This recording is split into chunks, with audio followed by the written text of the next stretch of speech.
السلام عليكم، ازيكم يا حبايب قلبي؟ اللهم صل وسلم وبارك على سيدنا محمد وعلى آله وصحبه أجمعين.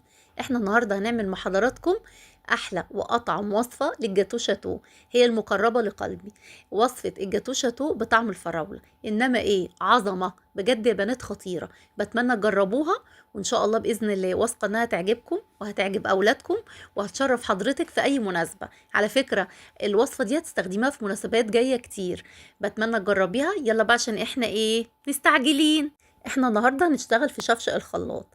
اول حاجه هننزل فيه نص كوبايه من السكر، وهنا كوبايه من الحليب هنا كان مغلي، وهنا باكت من الجيلي بطعم الفراوله، وهنضربهم كويس جدا. بصوا بقى الغلطه اللي انا عملتها ان انا ضفت الزيت، لا اضربي كويس جدا علشان حبيبات الجيلي تدوب مع حضرتك، وبعد كده انزلي بالزيت خيط يا بنات. يبقى انا قلت اول غلطه اهو علشان حضرتك تعمليها احسن مني. انا هنا استعجلت وحطيت الزيت، اتضرب معايا، بس بصراحه وللامانه والمصداقيه ان هو كان فيه حبيبات من الجيلي ما كانتش اتضربت.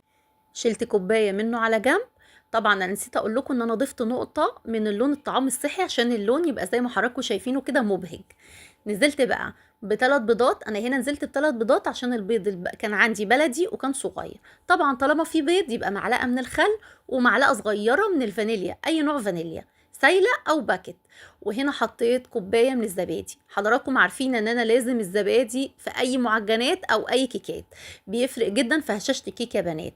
هنضربهم كويس جدا. هنيجي بقى المكونات الجافه.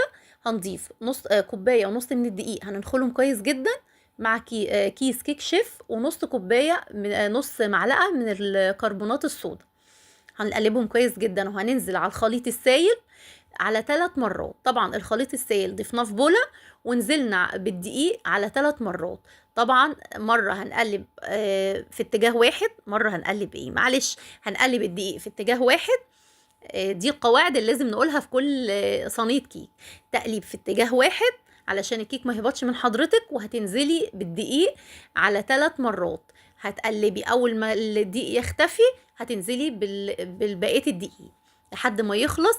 انا برضو هنا ضفت، ده اختياري، نقطة من اللون الطعام الصحي اللي هو اللون الأحمر. برضو بحس كده باللون المبهج كده، وبتشد أو بتجذب الأطفال ليه. هنقلبهم كويس جدا. الخليط بيبقى زي ما حضرتك شايفاه، لا سايل ولا تقيل. بس هنجيب صينيه مقاس 26، هنبطنها. انا بحب قوي ابطن الصواني بالزبده او السمن، بتفرق جدا ان الكيك بيخرج معاكي بسهوله.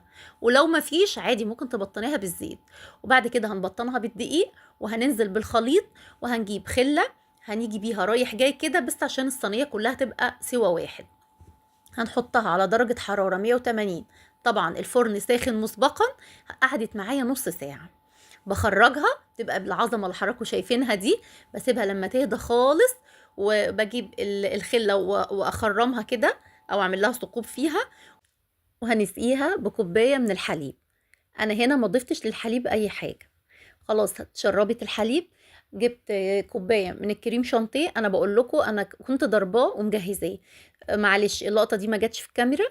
كوبايه كريم شانتيه خام او بسكر عادي. هنا كان انا جبت كوبايه كريم شانتيه خام، ضفت ليها كوبايه من اللبن المثلج او الميه المثلجه، وتضربيهم كويس جدا، وهتبقى بالشكل اللي حضرتك شايفاه. حطيته بقى على الكيك وفردته كويس جدا باي سباتيولا او اي حاجه عند حضرتك.